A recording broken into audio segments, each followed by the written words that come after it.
Hello, Yeah. everyone. I welcome you all to India's one of the biggest and powerful cohort of the year, Techxelerate, in association with AWS. My name is Ashwarya, and I would like to welcome and introduce you to Ms. Deepa Sayal. Thank you, Aishwarya, and a very warm good afternoon, everyone. Thank you so much for the time that you spared. And with this, we come in the leg 4 of this Techxelerate program that we are doing in partnership with Tech Supergirl with IDNE. I'd like to introduce Sandra Day. Sandra, a very warm good afternoon to you. We welcome you today to this program, and we love to know more about your experiences. Thank you so much, Deepa and team. So my name is Sandra Tay, and I'm a storyteller here at Amazon Web Services. Very glad to be here with everyone. So I do have some slides to share with you pretty soon, because out of everything that we do here at Amazon Web Services, I really do enjoy speaking to the world's fastest growing startup. And also, I do realize that in the startups world, a lot of people are quite curious about the way we innovate, as well as the way we think about collaboration here within Amazon. So I will be sharing with you in a while, once I get to share my screen as well. So I think in life, and not just in our businesses, in everything that we invent, I think there are a lot of people's different thoughts about thinking big, thinking out of the box. And I think many of our customers are just particularly curious about the way we approach innovation. So I promise you that this 20 plus slides will not be at all boring. And do remember to take notes in case you have more questions, so that I could actually dive deeper. Sure.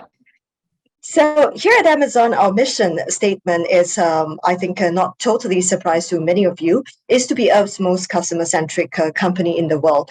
And in order for us to do that, we care really about customers. That's exactly why one of our leadership principles here at Amazon, we always emphasize on customer obsession. Why so is because in the innovation journey, it's very easy for all of us to have a shiny and sparkly idea. But the shiny and sparkly idea may not be one that addresses the long-term needs of our customers.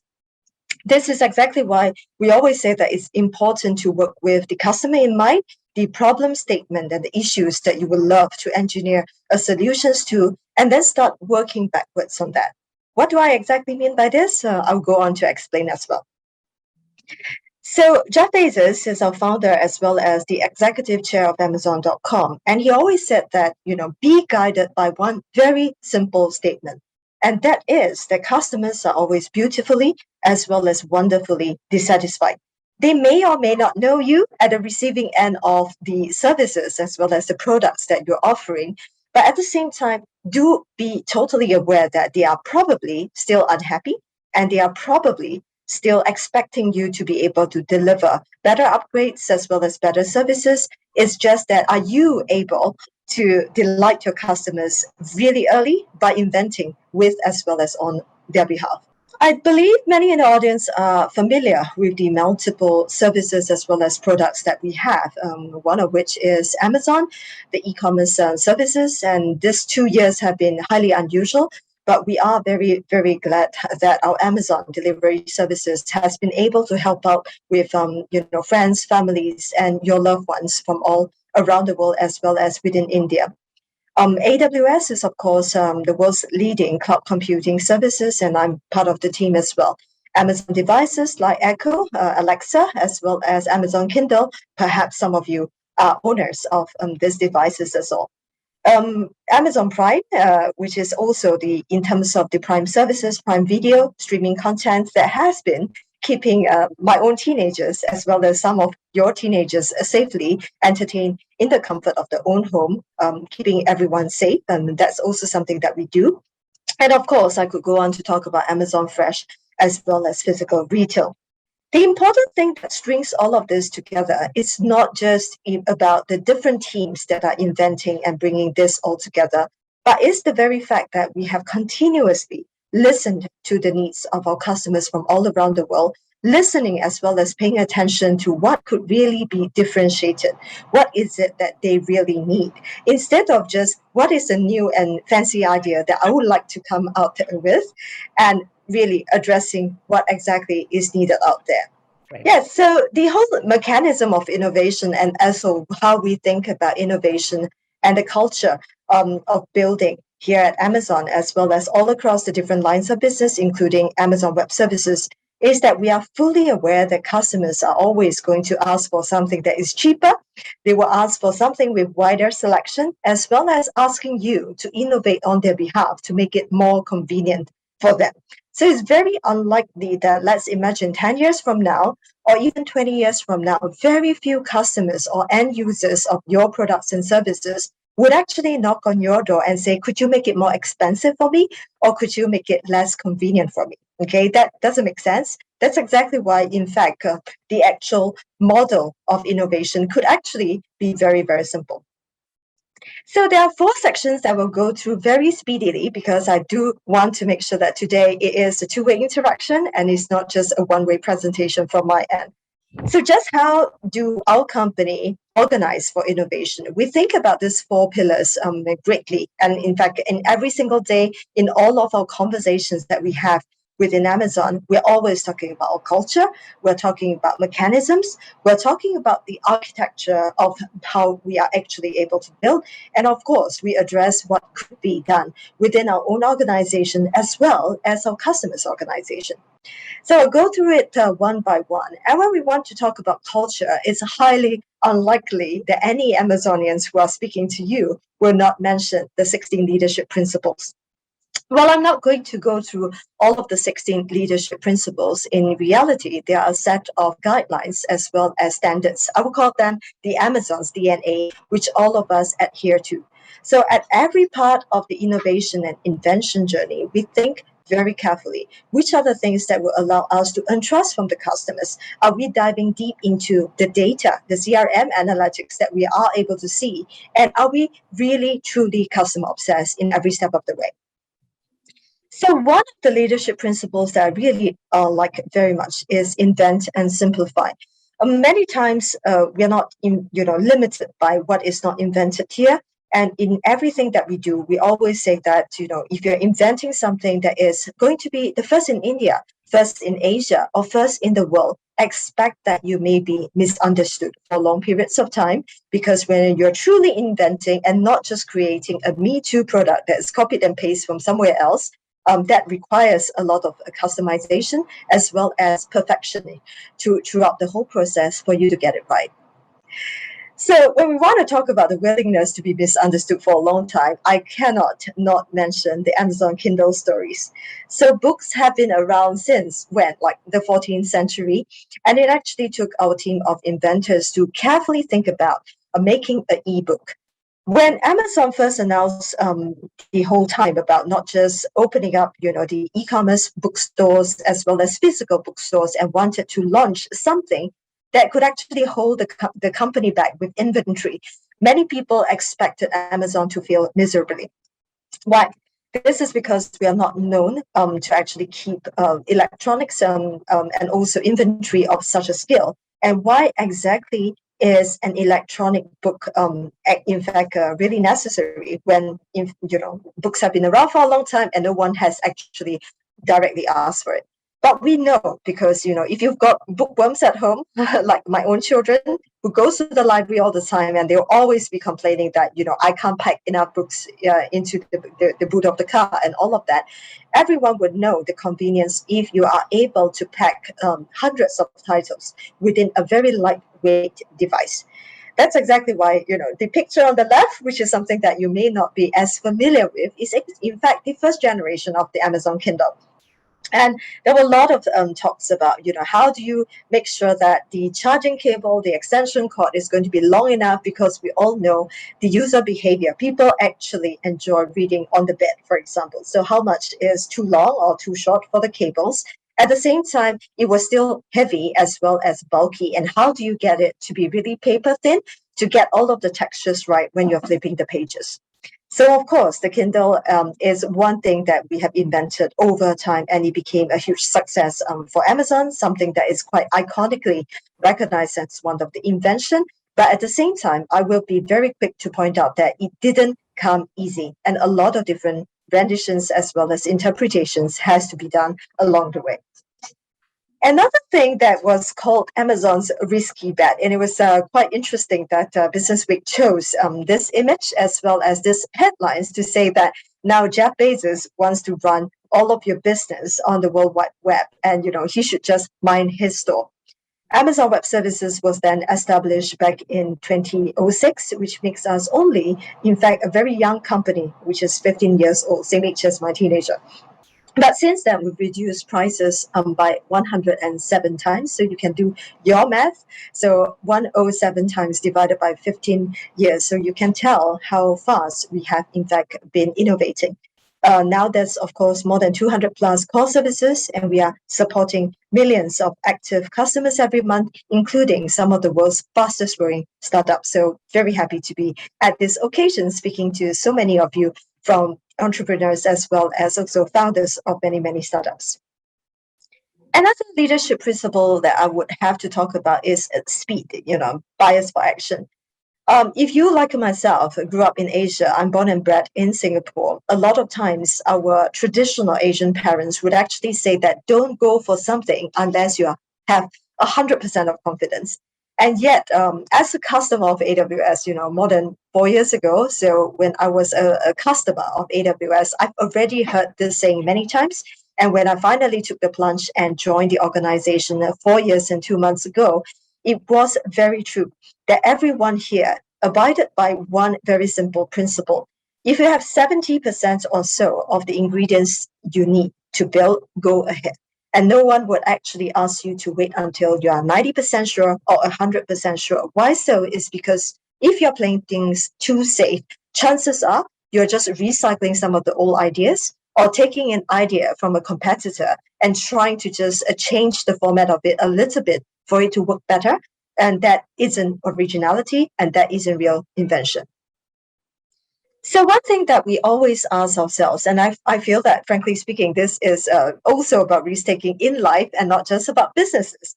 Is this a one-way door? Is this a two-way door? So this line pops up a lot in day-to-day discussions and meetings that we have here at Amazon Web Services by specifically asking ourselves, is this in fact just a one-way decision? If we were to get out of this door, can I still come back in? So if I were to go ahead and launch something and hey, it fails, it's fine, because this is in fact the best place for failure, best place for innovation as well as experiments. I could then open up the door, walk back in again, and announce to the whole team that plan A, unfortunately, didn't work, but hey, let's go ahead and test our plan B or plan C. So if it's a two-way door, of course, we want to make sure that we keep pressing ahead in all of our culture of innovation. The next thing that we'll talk about is very simple. It's just mechanisms as well as how you always take, listen to your customers, take in the ideas, utilizing the tools as well as adopt them well, inspect them at every step of the way, and generate outputs. And of course, the output is never a finished product because there are always opportunities for you to be able to enhance it, upgrade it, and release something that is better. So one thing that we really love is the working backwards mechanism here at Amazon. So we use this for clarity as well as not just to really determine something and then concretize a certain idea and not move it anymore. So what we really love is to write a press release. And as a marketer, in fact, who has been working for like 25 years in brand advertising and marketing industries, it's very commonplace. And anyone who is a marketer in the room should acknowledge this. Oftentimes, the product team will invent something, pass it on to you or the PR team, and expect you to be able to amplify as well as communicate it in a way that can be differentiated. What if the product is simply just a 2.0 or 3.0 of the original product, and you, as a marketer or a communications professional, actually can't find any differentiated tools or services to talk about? So that's exactly why we love writing the PR FAQ, which is press release frequently asked question. And we ask ourselves specifically, if you were to write a press release immediately, who will be the customer? What exactly is the customer problem or the opportunity that you have here to try to solve? Is the customer end benefit a real differentiator? Is it very clear? And how will the entire customer experience look like? So at any point in time, I would say that there are probably thousands of PR FAQs that are floating around the whole organization of Amazon at any one point, because we're all encouraged and always told from the day one that you joined the company that anyone and everyone can have a good idea. So I myself, I may be a marketer, I may be a brand specialist, and no one has actually told me before, because you're not trained in technology and you don't have a degree in computer science or engineering, you can't put forward your big idea. In fact, I have actually launched a world's first as well as Asia first programs here at Amazon and AWS, just because I took the plunge and I voluntarily wrote a lot of these papers to share my ideas. So another thing that we always remind ourselves is the importance of microservices. Why so is because Jeff Bezos and also Andy Jassy, who is the current CEO of Amazon, made it very clear. If you're only doing something or generating a single purpose service, there will be a limitation to how much it can go.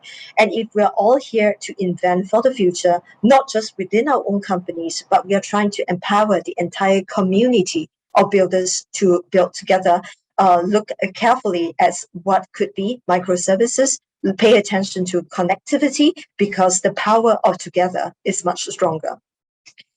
So I always like, as one of the culture custodian here at Amazon, I get a lot of questions of just in a very simple format, describe to me how exactly is the culture like.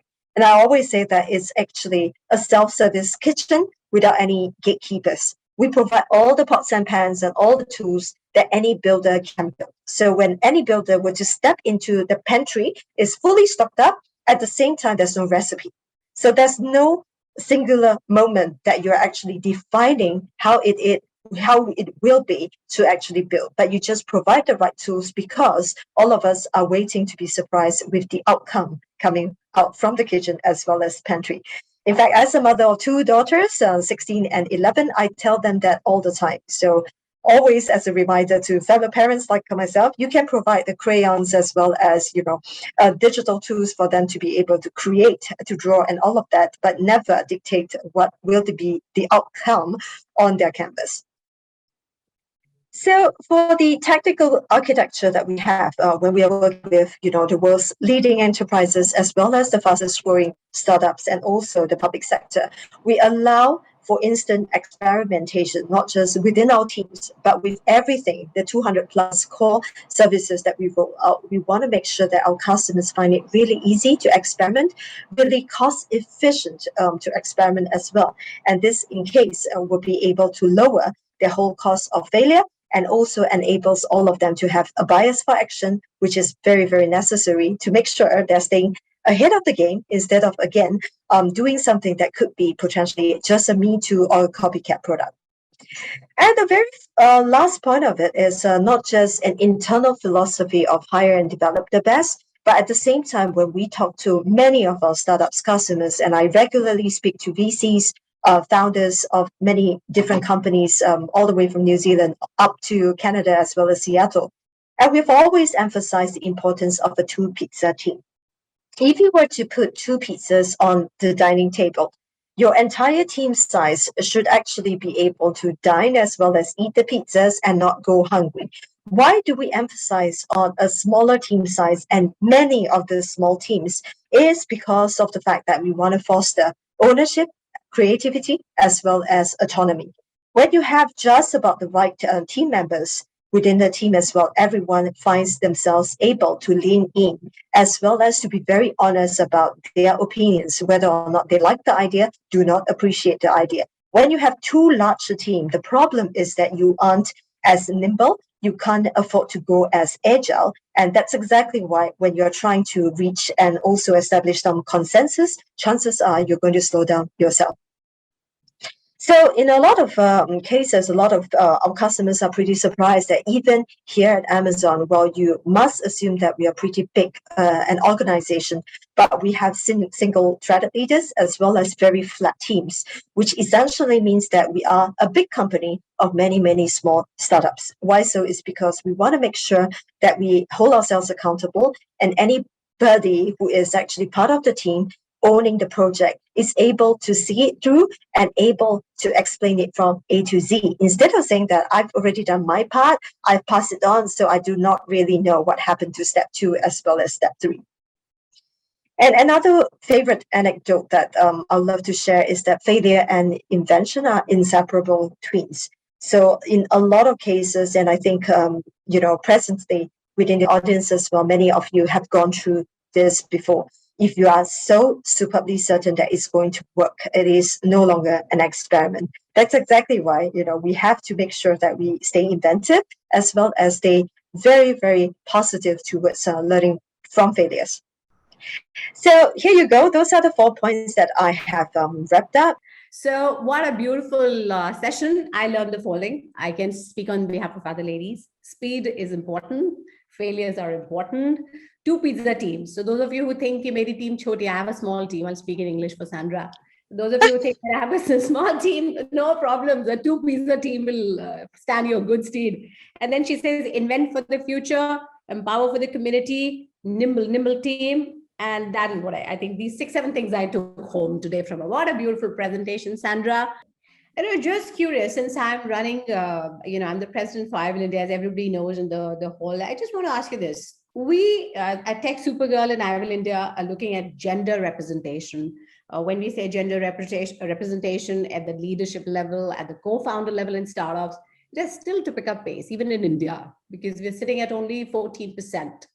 So how do you recommend, what would your advice be to the co-founders who are listening if you have to, engage and, build and create this network of women, hiring more women to the teams? What is your suggestion to match that? It's easy for all of us to go totally pessimistic and just say it's just not enough and we're in a bad shape. However, on the reverse side of things, in fact, Asia, if you pay attention to all of the numbers, I think right now, based on the last data that I've actually seen, we have about 32% of women in technology, women in leadership here in Asia, compared to the global average of about 28%. So in fact, Asia is ahead and we don't have to be afraid. I think if we love what we are doing and if we continue staying curious, I do actually have observed that a lot of the women founders, women in leadership are a lot more attentive and also better listeners to our customers' real problems. So if you're actually able to just focus on the needful and be able to really pick out all of which will be really meaningful innovations that has the longer term benefits. So don't just look at inventions that give you short-term gains as well as mid-term gains, because frankly speaking, if it's not going to last, if it's not going to last, and it's not something that you would like to pass it on as an heirloom, to your own children as well as girls as well, something about it may not be right. So I would say that bias for action, I would say, is something that we have to be fearless about. Earlier on, like I said, I've grown up in Singapore and I've worked all around the world, in Japan, in Greater China, in Hong Kong, in the Netherlands, before I finally came back to Singapore again. But never have I encountered one occasion that I allow anyone to actually put us down just because we are women. So for myself, for example, when I was taking care of enterprises as well as public sector marketing in my previous role, a customer of AWS, and when I came over to the team as well, I won't catch myself in any of those discussions that because you aren't a solutions architect, you're not born in the cloud, right? Because I'm already in the industry for 20 plus years, and the cloud computing in fact has only been out and about since 2006. That's where AWS come about. So don't expect yourself to be a know-it-all. Don't expect yourself that even if you've operated from on-premise, so to speak, the more traditional old world, and refrain yourself from being able to move ahead and invent, because frankly speaking, there's nothing stopping ourselves, only your inner fear. So if you are able to battle that at the same time, like I said, one-way door, two-way doors, I think that's pretty much my philosophy in life as well. Take some risk. It doesn't bite. Take some risk. Absolutely. Absolutely. Hi, Sandra. Hi, Ghana. Yeah, I'm asking on behalf of my wife, Revati. She has 2 questions. How do you keep the product price low at Amazon and yet make sufficient profit to give the best customer support? Maybe Kindle or AWS or whatever it is, whatever is the product. Sure, no problems at all. Love to answer this. And second question is how often you upgrade the product or change the models? Because I used to work in Malaysia for some time building Toshiba laptops, satellite series. Oh, And we used to be changing models once in 3 months. So how often you change models? sure. Thank you so much. So because I'm from the AWS team, you see my big logo here. I'll just address this from Amazon Web Services. It's easier for me to just handle this from one angle specifically. As you've heard earlier on, we've actually reduced our prices by 107 times. Why so is because as as a team and as a company, we talk about longer term innovation as well as building the microservices to bring everyone together. That's exactly why when we look at infrastructure and the way we build, for example, by lowering the prices again and again, we're actually allowing startups like yourself, founders like yourself, to be able to build and also innovate more rapidly. And when we are all innovating rapidly, naturally, the usage of AWS cloud services will actually ramp up. And when it actually goes up, then of course, we will invest in a lot more of our data centers, our own infrastructures. And finally, by the whole law of economics as well, you will be able to tell that we are in fact able to reduce costs for everyone. But hey, as an organization, we don't keep those savings to ourselves because we want to make sure that once again, the whole flywheel of innovation goes around the world. And that's exactly why when we pass on the savings to our customers are then able, whether it's Amazon S3, storage services, Glacier, as well as EC2 and all of those services that you probably are actually familiar with, the entire community is able to enjoy and go faster. Because with these 2 years of unusual circumstances, think about how many businesses, including some of yours as well as your end users, have benefited just because you're able to upgrade and also update your services very rapidly to enable the whole flywheel of innovation to go on. So that was pertaining to the first question. And I'd love to run a short quiz here in terms of how often do we update, right? So we are in the end of 2021, but I'd love for you to make a quick, clever guess. In the whole year of 2020, how many times do you think Amazon Web Services has updated and released new features, services, releases, and all of that within a single year of 2020? Please plug in your answers on the chat window just so that I could take a look. Otherwise, Ghana, you are able to make a quick guess as well. So 2020 has 12 months. So to make it easy for everyone to think about, how many times do you think we have actually launched, released services and updates? And in the year of 2020, Amazon Web Services has released 2,757 types of changes in terms of the updates, features, services. Oh my Yes. God. This is enormous. 2,700, we're not even close. 2757. So do your math. Okay, who's the math with here? Just do your math and just divide that by 365 days. You will already know how often we actually update and how often we invent. Basically, if we tell our customers to stay inventive, but we are not doing that on our end, frankly speaking, we're fooling the world.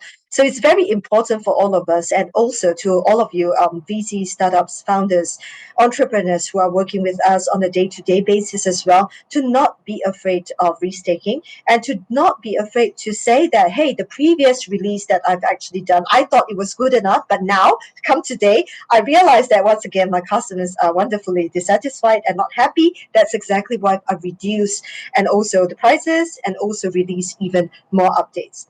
I think that's very reflective of everything that we do, in fact, within the company, as well as the way we are also assisting startups around the world to try to innovate with speed. Lovely, lovely. And not to miss Mr. Jeff Bezos' initiative, Blue Origin. That's what he's saying. He's building space, aircraft, and satellites and whatnot. I mean, commendable. This is what an entrepreneurial journey should be. So we are so proud. All of us are so proud of him. And we have, with that, we have Roshanara here, co-founder at Darkstar. Roshana, do you want to come in? The smart webinar platform as a SaaS platform, how can I ensure that this is more technical, but then they can connect you. Just in case if we can get connected to someone, because we are a smart webinar platform. Currently, we are making something which is the need of the hour. And I would love, ma'am, thank you so much for doing these sessions. It was really good listening to y'all. And I would love that you could support us and conduct these sessions on our platform. We are doing exactly what we all need right now. So that's something I have something, it's a very technical question, but if we have some sort of help, we can get connected to someone from the AWS team regarding this, it would be great.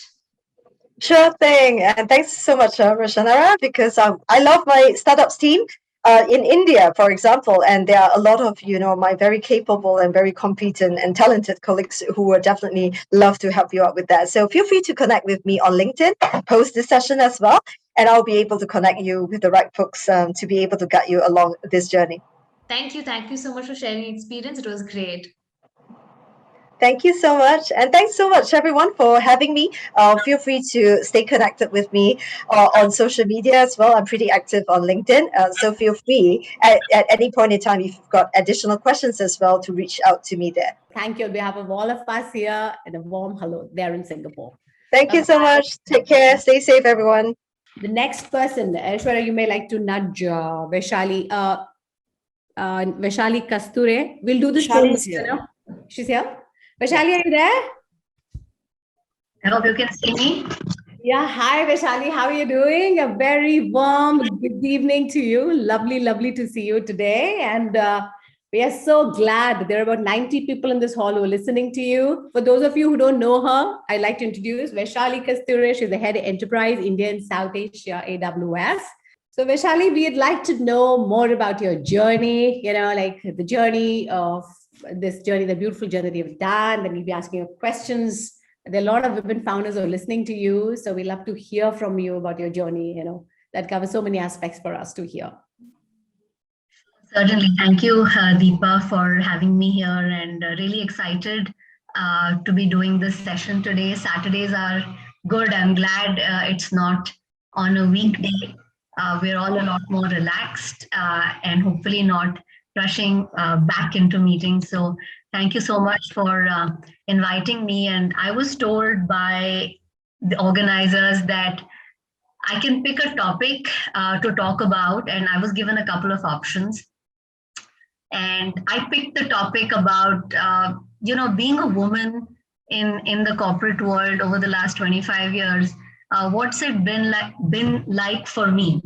And I thought I would take I put pen to paper and I wrote down this morning, what are my couple of learnings that I've had in my 25-year journey in the corporate workplace. And something seemed to strike me when I was making that list of bullets, and it wasn't intentional, it wasn't planned, but when I started writing down, as a woman, what's my career graph been like? And a couple of things really struck me as I rewind, back to the mid-90s. And I thought I would just call out a couple of them with all humility, without saying that I ever had intentions or plans of doing so. But, I made a list of the areas where I perhaps was among the first few women or the first woman to quote unquote step into that role, or what you may call, break the glass ceiling. So in the mid-90s, after I finished my MBA, I was among the first few women to be hired for the corporate bank by Citi. Women typically joined the retail bank in the mid-90s because corporate banking was considered tough. So I was surprised that I was among the first few women hires in the corporate bank in Citi. I was the first woman relationship manager for the financial institutions group at Citi. I was the first woman AVP and then VP at Infosys BP on the business side. I happened to be the first woman MD for Fulcrum in India. I was the first woman MD to be hired by GS in India. I happened to be the first woman MD for Experian in APJ. And the list sort of went on. And, this wasn't by design, but when I sat down to say, what can I talk about? And, what's my career journey like? I wanted to pause for a minute and say, what is it that allowed me to step in and perhaps, and by the way, there's one more favorite of mine that I should mention, although it has nothing to do with my career at all, which is I was the first woman, Indian woman, to qualify and run the prestigious Boston Marathon, for which you have to train, and you have to be in the top 5% in your age group globally. But that's a different story for another day and time. I thought I'd make a list of a couple of things which I believe, when I look back, with all humility, that what is it that allowed me to have so far, touch wood, a pretty rich, diverse, and fruitful 25 years in this workplace without being broken and beaten all the time. I've had my ups and downs, I must say, but I made a list of 10 things and I just wanted to share those with you. And some of this is my own learning. Some of this I have learned by watching some absolutely incredible women role models around me, women that I've had the chance of being friends with, women I've had the chance of admiring from a distance, women I've had a chance of working with close quarters and learning from them. So I speak on behalf of all the women that I have learned from and who have inspired me. So here's my list of 10 things that I think has kept me going. First of all, I think I learned pretty early in my career that as a woman, people don't expect you to speak up. If you really want to be heard, you have to speak up. You have to take a seat at the table. Don't be afraid. Don't take the back row. It takes a lot of courage, but try and take a seat in the front and center in the physical world and speak up if you have a view. I'm sure many of you in this room would have been in situations where there's something on your mind and you're in a meeting, but you don't think your idea is going to make the cut. So you don't say it, right? And you're still mulling about it, and someone else comes along and expresses the same idea and gets a lot of credit for it. And then you're sort of kicking yourself under the table. Hey, I was thinking of it, but I just didn't say it out loud, right? So you are going to make some mistakes, but have the courage, take a seat at the table and speak up. I think, most of us culturally are attuned to take the back seat and not express our thoughts at work. So I think that's been my, learning number one, and it takes some courage and practice to do that. But, I highly recommend that you start voicing your phenomenal ideas that are all swirling around in your mind, but you don't feel like you have it in you to express them.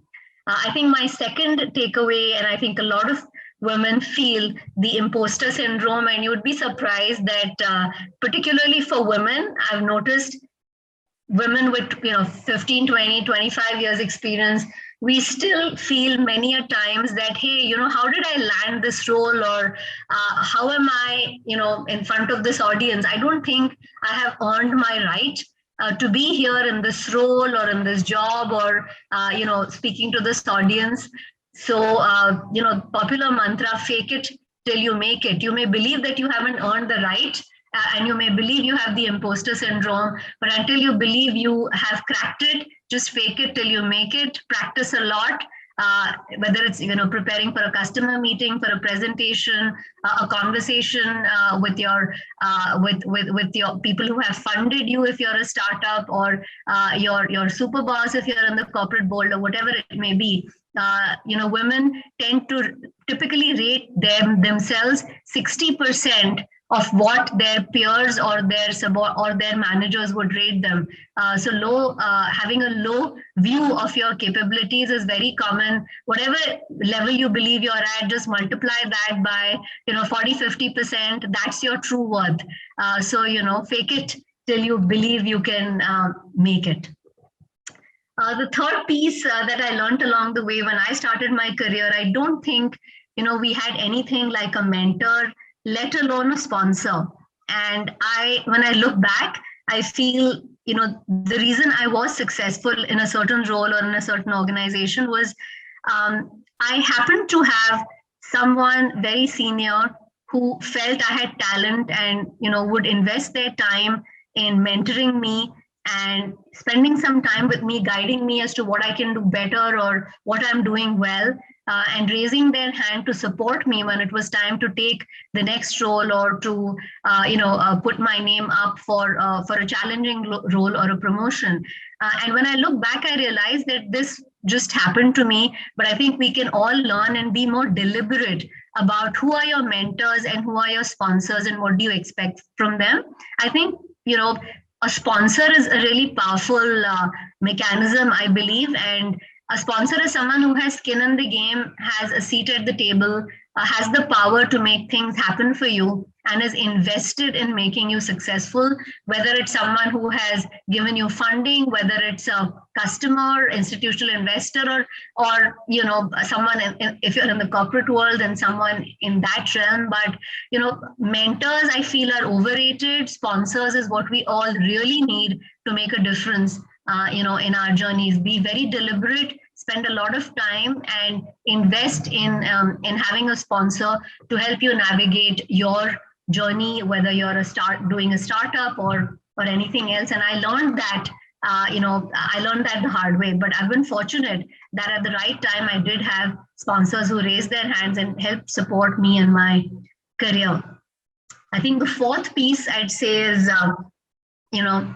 as you are on this journey, I think we all get so immersed in what we want to achieve and what we want to do at work. We're all driven, we are committed, we have grit, we don't blink twice before making a sacrifice. But it's really important because, life is a journey. It sounds cliched, but, there is a life aspect and there is a passion and a work aspect. But if you don't carry your family along and your well-wishers and your friends along with you in your journey, then it's going to be an extremely lonely journey. It's very easy for us to focus 120% on our startup and our work and forget those around us. But these are the very people you're going to need when you go through your ups and downs. So make sure that work is important, but family is equally important, and you invest time and don't sacrifice on your family, on your friend circle.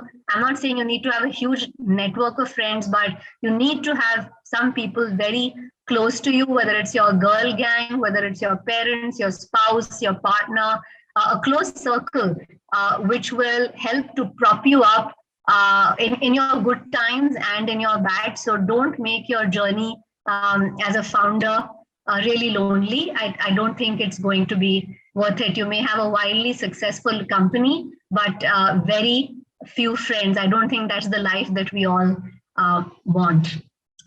The next one is particularly close to my heart, that you have success on one hand and you have likability on the other hand.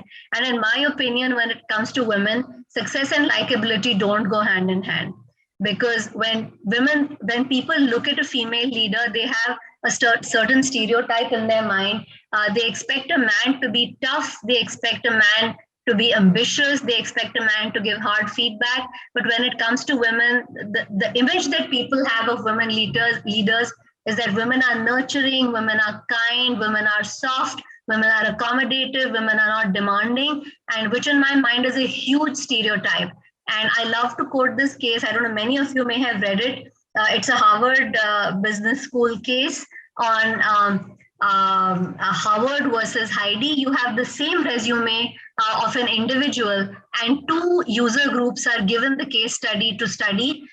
One user group, the name of the individual in the case study is Howard, which is a male, and the other group has the same case study and the name of the individual is Heidi.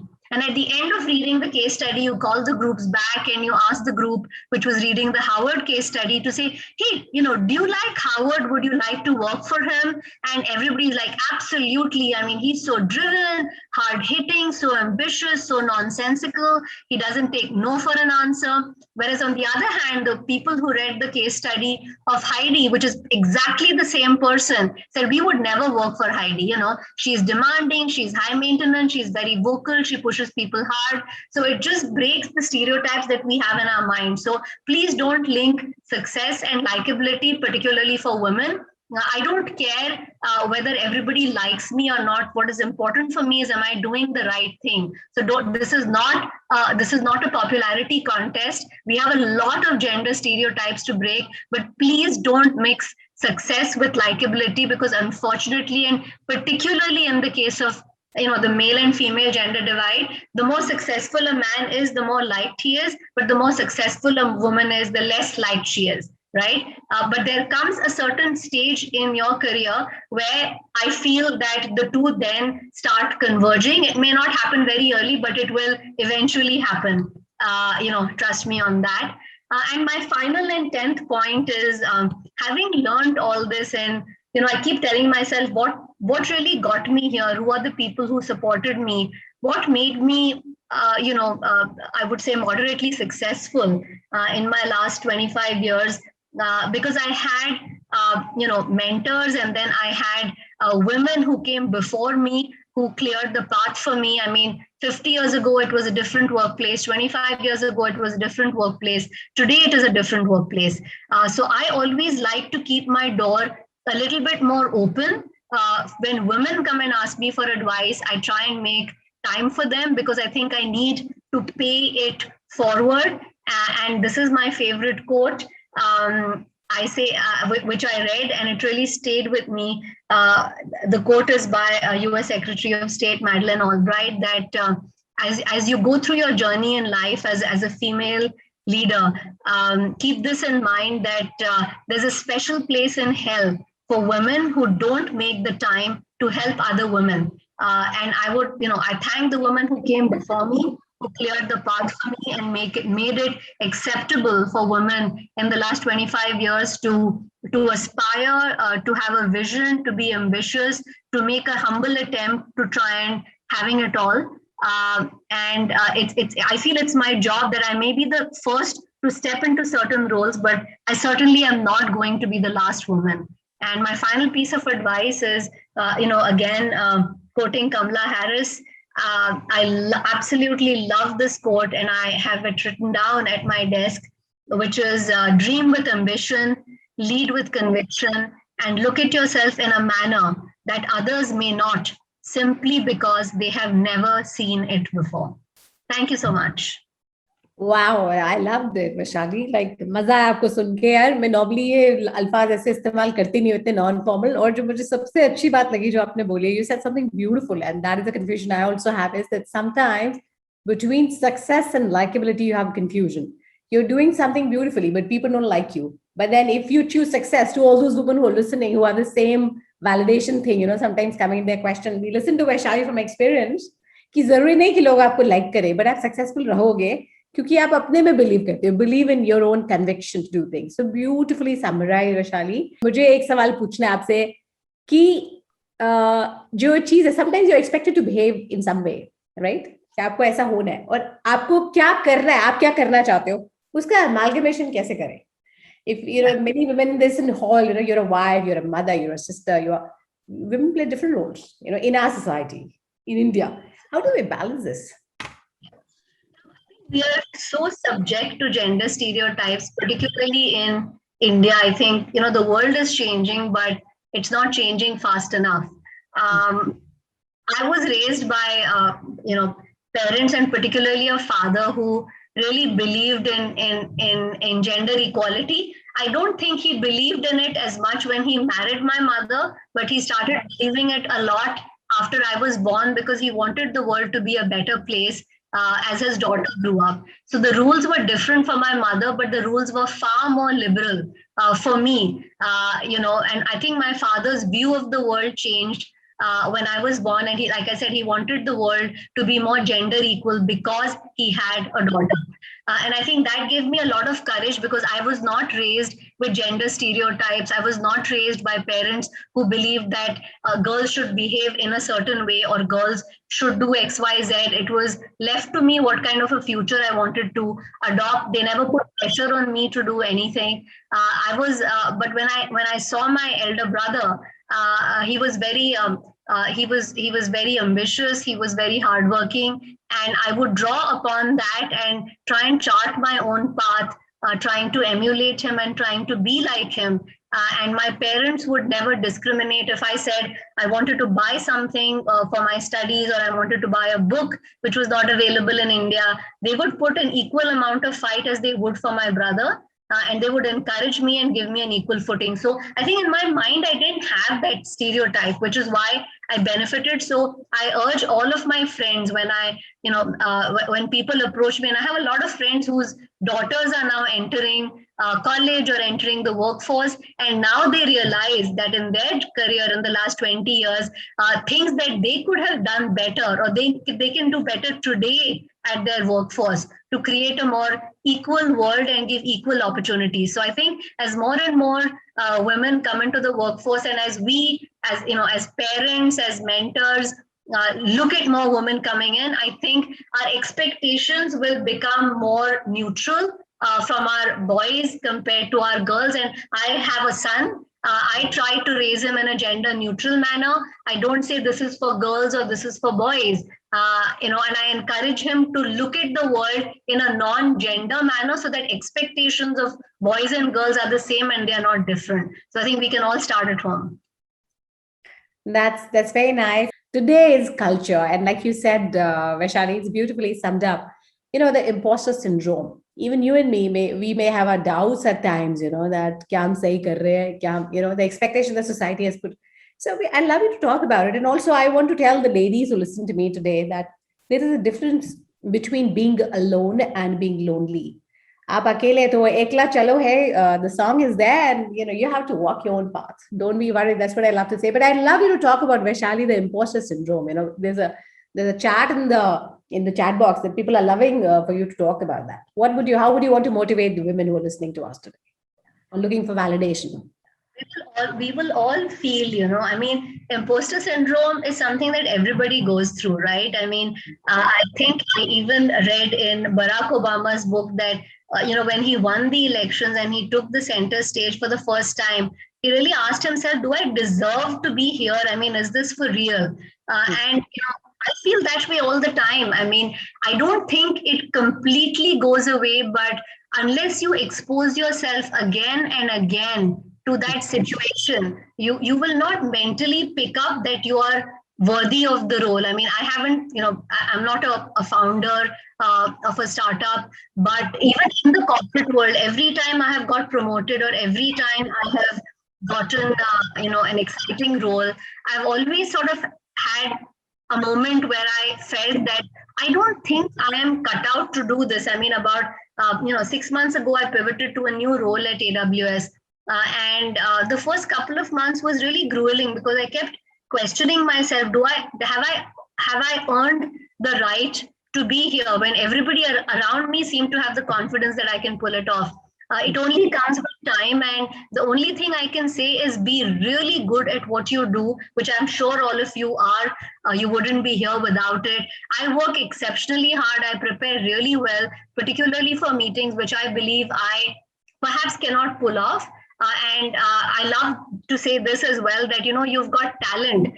You may have a lot of talent, but you may not be successful. But when I'm hiring someone any day, I will take mediocre talent with a phenomenal attitude, put it together, and I'm sure they'll be widely successful because hard work trumps talent in the long run. A lot of talent is not going to get you anywhere, but with mediocre talent and tons of grit and determination, you can go far. So for me, I prepare really hard and really well for tricky situations, tough customer conversations. Sometimes I've had such tough negotiations with customers that I have spent a weekend writing a script that if this is what the customer says, what's my decision tree? What am I going to say? How am I going to convince them, right? So put in a lot of hard work in practice. And like I said, fake it till you make it. And then most of the times you won't have the imposter syndrome, but occasionally it'll pop up. And I think it's good because it keeps you humble and grounded and makes you work hard. Really nice. What a motivating speech, I must say, Vaishali. मुझे पूरी उम्मीद है कि जितनी भी ladies मेरे साथ ये सुन रही हैं, women founders of Women in Academy, they're loving what you're telling them. And Vaishali, you said something very beautiful, and I want to take a note that if we have sons back at home, like you said, you are creating a gender neutral atmosphere. This is so important. This is very important. I think there only the grassroots change comes. We have learned the following today from your conversation, Vaishali. Be driven. Don't be afraid to pivot. Don't give up. Take risk. Don't be scared to take risk. Walk your own path, and don't be worried. If you want success, don't bother about being likable. So, Vaishali, what a beautiful speech, and we are all motivated. And we really hope that you continue your patronage towards IWILindia, Tech Supergirl, And me and my team, on behalf of my team, I'd like to thank you for joining us today. I just wish you all the very best. I mean, I typically I don't have the time to speak at sessions, but anytime anyone tells me that this is a bunch of women, I always make the time, because you may be the first to do certain things, but it's all up to us to make sure that we are not the last women standing. So I wish you the very best. Now we have our next speaker, Taina Majitia. Ye Mighty se hai. She's a seasoned lawyer and she works with Mighty and looks after the startup ecosystem. And Taina has been a legal consultant. She's been in different spheres that she'd like to. She's taking care of the innovation and IPR division Mighty. But all I can tell you is that she works very, very closely with the Startup Hub, and she may have a lot of information about what government schemes or what schemes you can benefit from. So over to you, Taina. How are you, Taina? I can see on my screen. How are you doing? Very good evening. Very well, Deepa. Thank you for having me on your show. Thank you so much. We're all glad to have you here. So Taina is a busy woman. I know that you've been working with Jeet and so many things. Yesterday also you had some ministerial conference day before yesterday. So Taina, we're really looking forward we're looking forward for, what are the informative? All the women want to know that the schemes or for startups from Mighty that are coming, they're flowing in, and how can women avail such schemes? How can startups make use of them? So there's some information we'd love you to share with all our listeners today. Right. Yes. Thank you. Thank you so much. So first of all, it's a privilege to be on your platform, and I've been logged in for a bit. So your energy is infectious. So Deepa, kudos to you. Yeah. So I think you are also an inspiration. So for starters, let's take you for an example. You're an inspiration to all of us. So to begin with, the government of India has been doing its bit as a stakeholder in the ecosystem to promote women entrepreneurship. We have other stakeholders in the ecosystem. We have banks who've been giving great incentives to women in the form of subsidized loans. So we all know that women constitute roughly 14%. I think that would be a good median to take for the total entrepreneurship base, which is, of course, as we know, abysmally poor. But we are coming up. We are coming up in a big way. And the government, speaking on behalf of the Ministry of Electronics and IT, we have various schemes in place to encourage entrepreneurship for starters. So we have the Technology Incubation and Development of Entrepreneurs Scheme. This was put together by MeitY in 2008 to promote innovation by nurturing startups in the ICTE domain. And more recently, we have the Tide 2.0 scheme. So this was done with a vision to enhance technology incubation and development of entrepreneurs, to promote tech entrepreneurship through financial and technical support to incubators engaged in supporting ICT startups. And of course, there are various other schemes in place. We have the SIP EIT scheme for SMEs. I'm sure people in the IP world would know that. That is support for international patent protection in electronics and IT. We have the Multiplier Grant Scheme, which is to encourage collaborative R&D between industry and academia. We have the IP awareness programs for E&IT sector from COE IP, that is a wing of Ministry of Electronics and IT, that stands for Center of Excellence in IPR. We have IPR facilitation for MeitY R&D. We have Centers of Excellences in Intellectual Property Rights. We have established incubators for electronic startups in Delhi, NCR, in the form of electropreneur parks.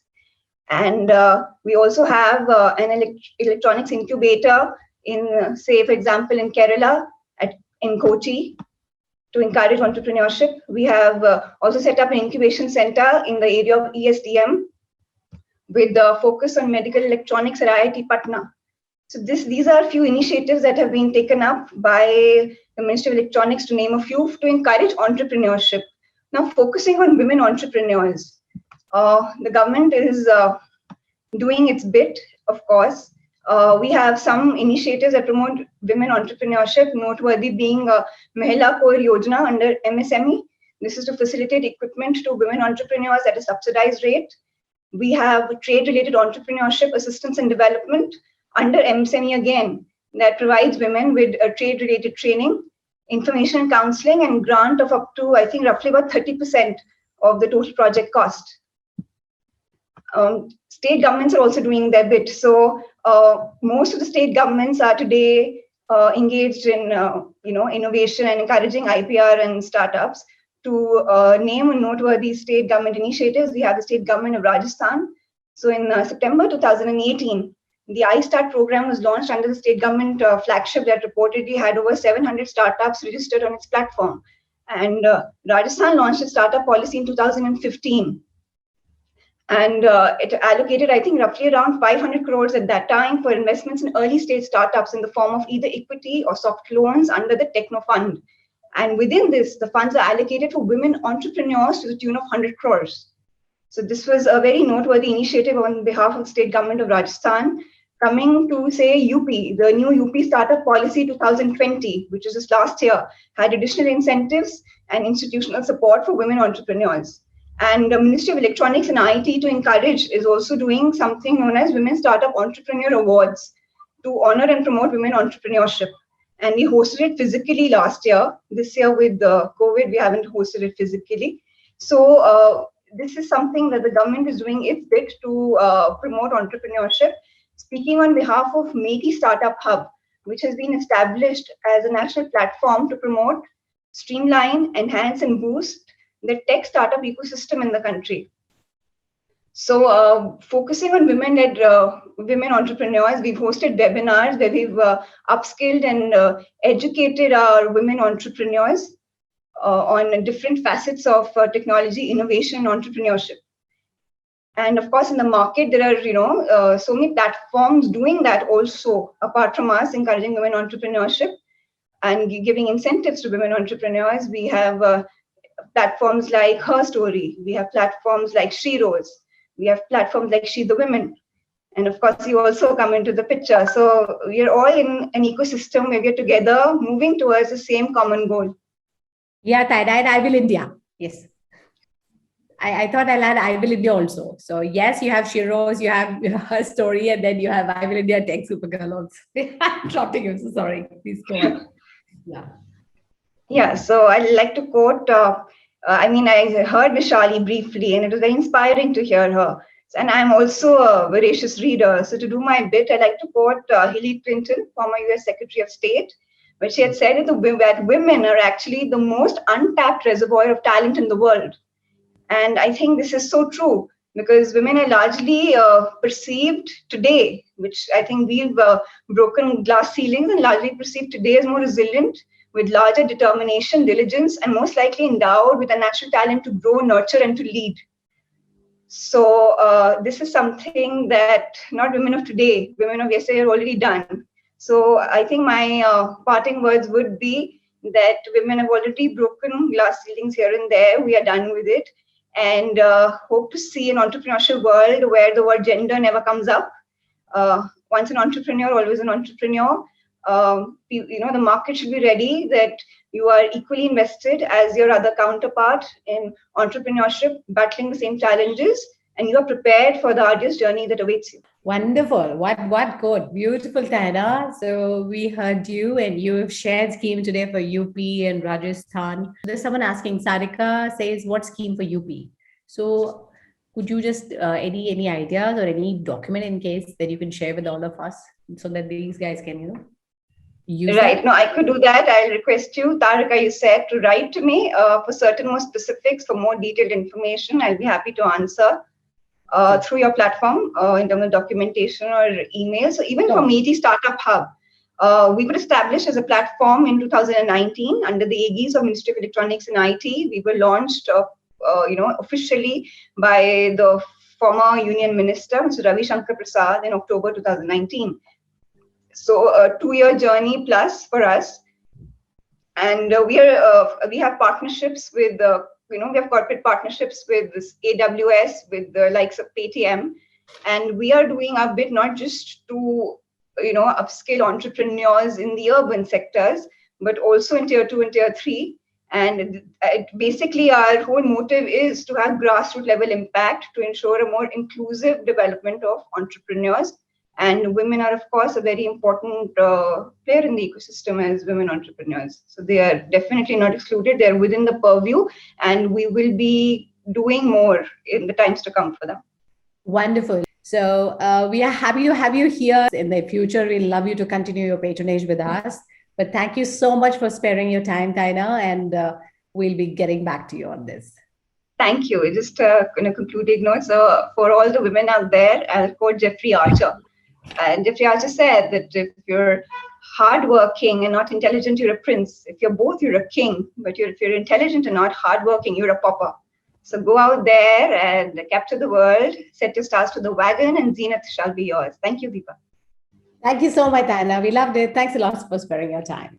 I'm happy to tell you we've been picked up by almost 90 publications for this program of ours. What we have done, 20 incubating partners across 20 states and 450 women. That is the volume game we have played. और इस तरीके के results हैं हमारे कि हम खुद हैरान हैं कि इतना this program has come up to be, this moment has come up to be so powerful for women entrepreneurs in India. And Tech Supergirl and IWILindia generally believe to create that ecosystem. And with that, Setu, if Amitabh has joined, I'd like to formally introduce him because I have seen him introducing. A very warm good evening, Amitabh. Are you there? Can we see you? Pravesh, can you? Just hold on. Yeah. I think just let me come on Zoom.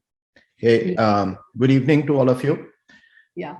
So let me introduce you once, Amitabh. He's joining from the US. Amitabh Nakal, he's the head of Startup Ecosystem India AWS. We welcome you today to talk to a woman entrepreneur. I think what you have done, Deepa, is phenomenal. Fine. Just one is encouraging entrepreneurship as is in India is awesome because what entrepreneurship does. It just creates the phenomenal infrastructure for creating employability, which is so important in India, and specifically with so many youngsters in India, India being a very young population.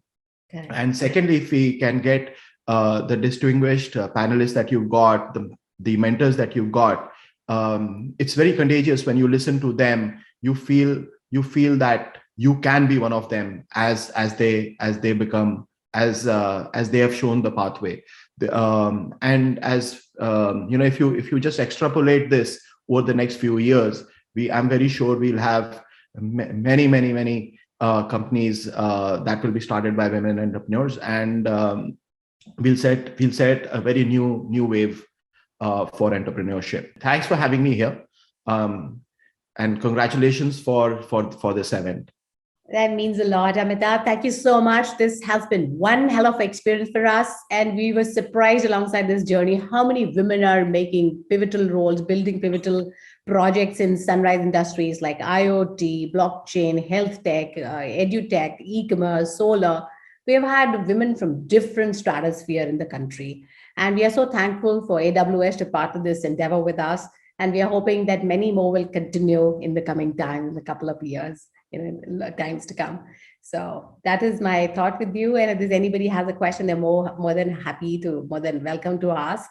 And that's how they say. Sarika says, any help to build product and technology space. That's what she says.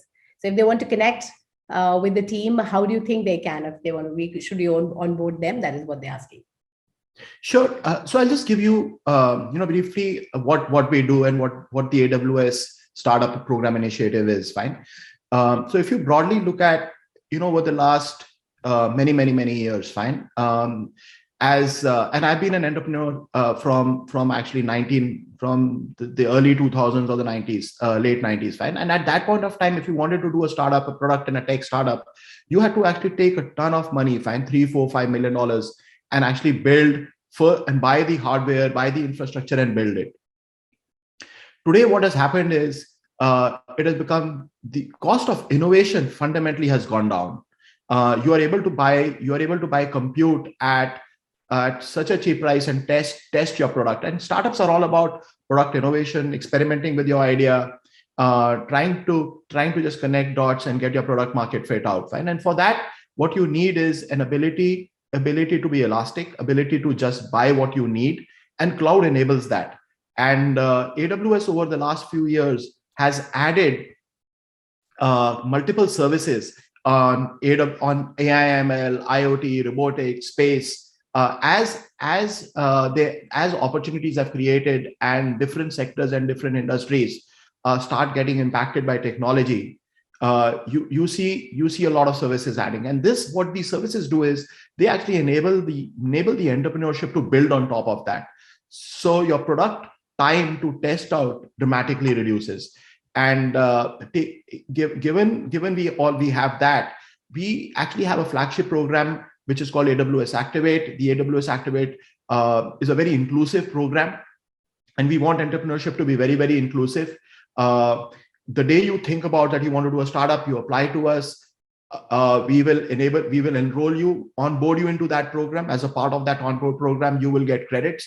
The credits allow you to use that infrastructure free of cost. So you are not spending any money on compute, and you're able to use the limited money and resources that you have, which you might have raised as seed or which might be your own, to actually hire 1 or 2 people and create the product market fit. Fine.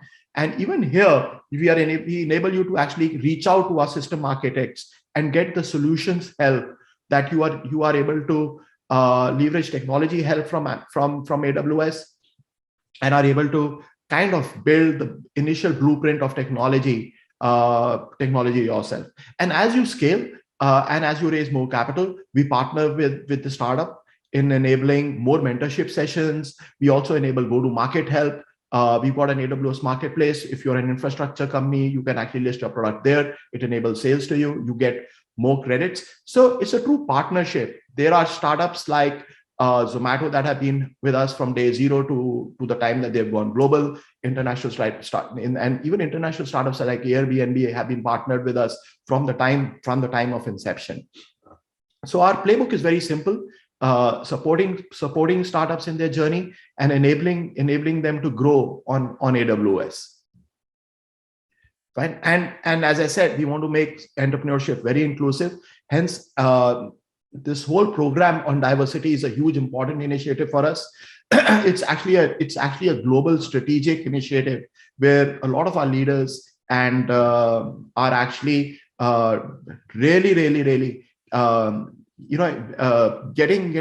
a lot of in globally. Fine. We have seen that the world has not been inclusive, and we are trying to just go and solve for that by actually creating initiatives which are like this, and partnering with organizations such as yours, Deepa, to enable entrepreneurship to become more inclusive. That's wonderful and very insightful, Amitabh. I'm sure this is very informative to the ladies who are listening, and I'm sure that we can do at least a small, yet a significant dent in the women entrepreneur universe in the country at the moment, which is most needed.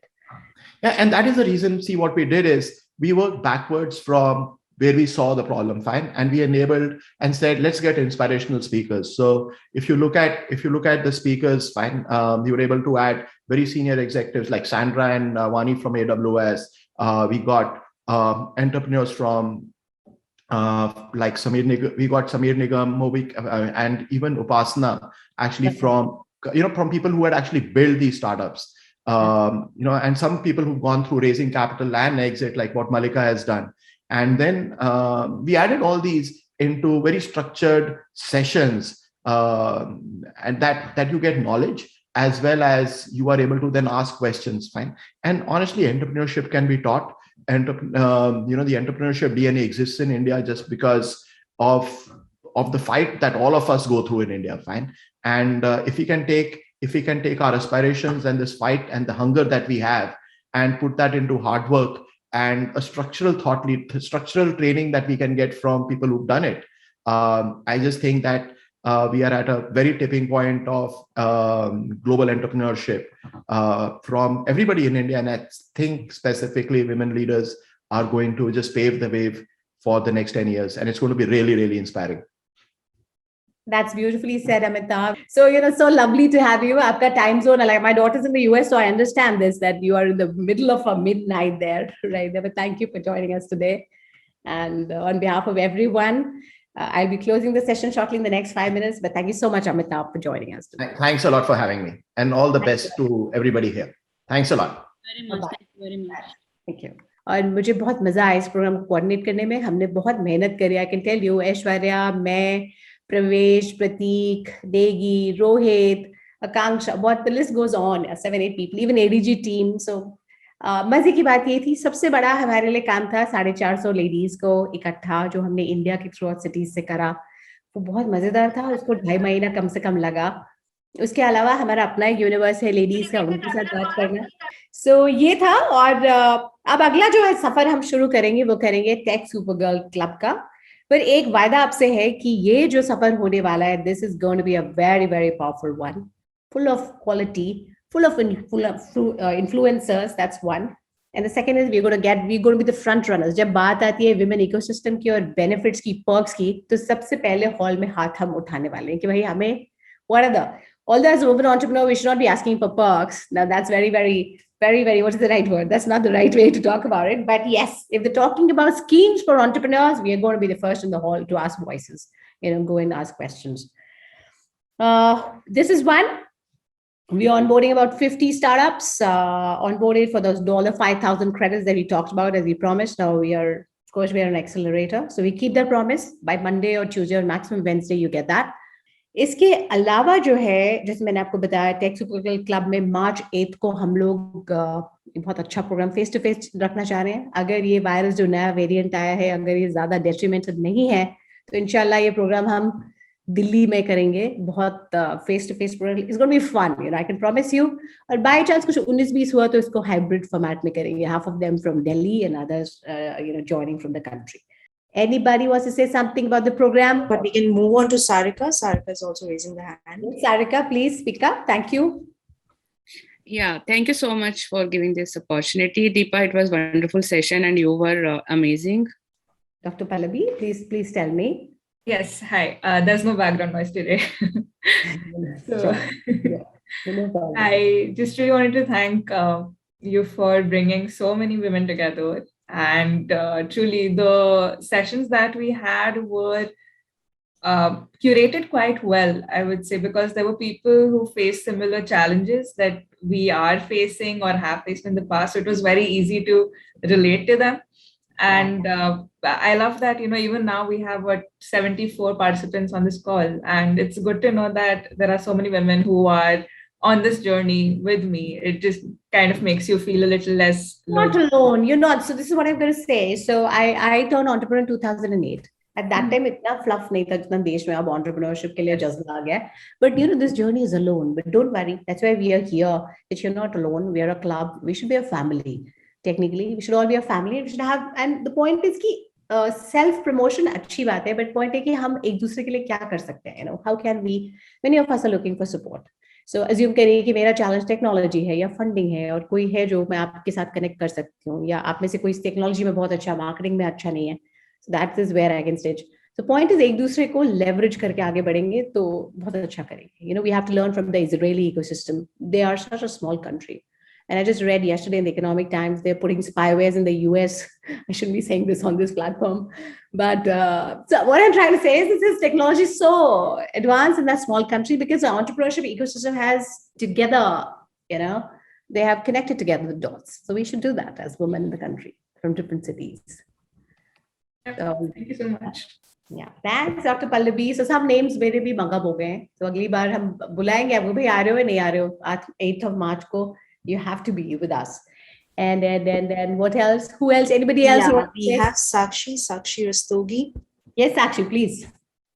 Hi, everyone. So Pallavi covered the gratitude aspect of what I was going to say. I wanted to thank you and team for putting together such a lovely group of women entrepreneurs. And then secondly, the speakers who came were just like, not only did they help us on some of the technical things, but also the intangibles that, in terms of validation or in terms of support, in terms of our thinking, in terms of just being fearless and just being bold and taking our decisions. That validation was really, really good. Very important. Very important. One of the maybe ideas you could explore is that this is a cohort of women entrepreneurs, but I feel like you could possibly explore bringing together a cohort of women professionals who are doing really well in their respective careers.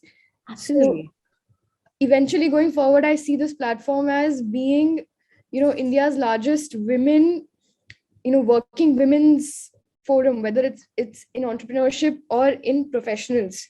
And I think really a lot needs to be done in terms of policy, in terms of governance, and women can lead that change, when it comes to their own well-being.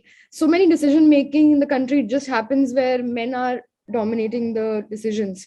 But when women come into the forum, I think a lot can be done. You can really be instrumental in that. So very well said. I love that. It's probably the best thing that you ever said in the day today, Sakshi. So we aspire to be. And to all of you, thank you for sparing the time. Thank you for believing in us. And we will not disappoint you, And I'd like to thank Aishwarya also alongside me, and Akanksha also, and my team, all the people. Pravesh has done a lot in this. Ajay has done. तो मैंने नाम ले लिया प्रतीक का सबसे पहले होना चाहिए था, but in no particular order. Thank you, my team. Love you all for being so. They might dislike me for things like Vaishali said, but I'm glad that we are successful at the end. That, guys, we are calling it the closing session. Lots of love to everyone. Thank you so much for being a part of this cohort.